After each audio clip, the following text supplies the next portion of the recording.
Seiring ilmu pengetahuan kian berkembang, semakin banyak fakta sains di dalam Al-Quran terbukti. Fenomena-fenomena alam yang terjadi tertulis di dalam Al-Quran. Isi Al-Quran bukan hanya berisi tata cara ibadah dan ketuhanan, melainkan terkandung banyak ilmu dan hikmah di dalamnya yang hingga kini belum seluruhnya terungkap.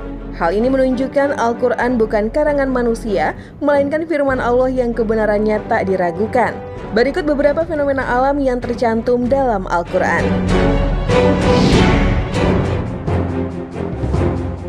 Di dalam Al-Quran telah dijelaskan bahwa ada dua laut yang saling bertemu, namun di antaranya memiliki batasan. Fenomena ini benar terjadi di Selat Gibraltar yang menghubungkan lautan Mediterania dan Samudra Atlantik.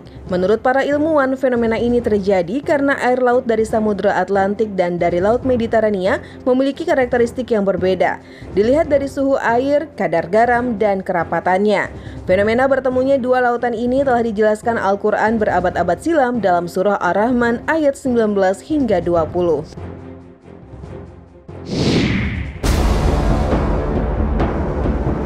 Ahli astronomi menyatakan bahwa matahari memiliki kecepatan bergerak sebesar 720.000 km per jam ke arah bintang Vega, di mana matahari tetap beredar di garis edarnya. Selain matahari, semua planet dan satelit dalam sistem gravitasi matahari bergerak sesuai garis edar yang telah ditetapkan.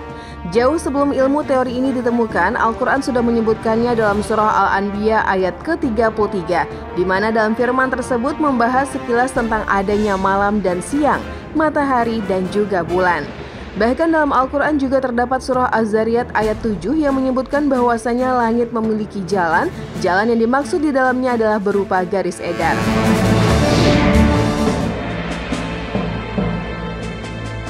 Big Bang diyakini sebagai peristiwa yang menyebabkan terbentuknya alam semesta. Teori ini didasarkan pada kajian kosmologi mengenai bentuk awal dan perkembangan alam semesta. Berdasarkan teori ini, alam semesta awalnya dalam keadaan sangat panas dan padat, lalu mengembang secara terus-menerus hingga sekarang.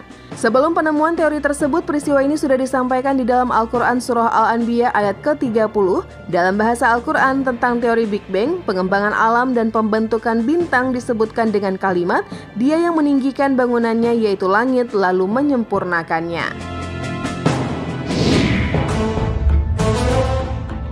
Sebelum ditemukan pada akhir abad ke-19, mayoritas orang menganggap sidik jari hanya sekedar lengkungan pada jari yang tanpa arti. Faktanya, sidik jari manusia diciptakan berbeda-beda sebagai tanda pengenal mereka. Bahkan mereka yang terlahir kembar identik pun memiliki pola sidik jari yang tidak sama. Lagi-lagi, jauh sebelum fakta sains itu diungkap ilmuwan, perihal kesempurnaan jari pada manusia ini sudah dijelaskan dalam Al-Quran pada surah Al-Qiyamah ayat 3 yang membahas rekonstruksi jemari manusia.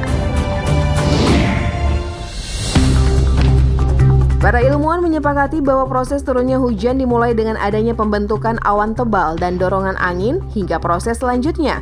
Al-Quran telah merinci bagaimana awan dan proses turunnya hujan berlangsung jauh sebelum sains modern menjabarkannya. Al-Quran menyinggung tentang pembentukan hujan dan bagaimana peran awan dalam surah An-Nur ayat 43. Penggalan dari ayat tersebut berbunyi, "Tidakkah kamu melihat bagaimana Allah mengarak awan? Kemudian mengumpulkan bagian-bagiannya hingga menjadikan bertindih-tindih dan kamu melihat hujan keluar dari celah-celah awan."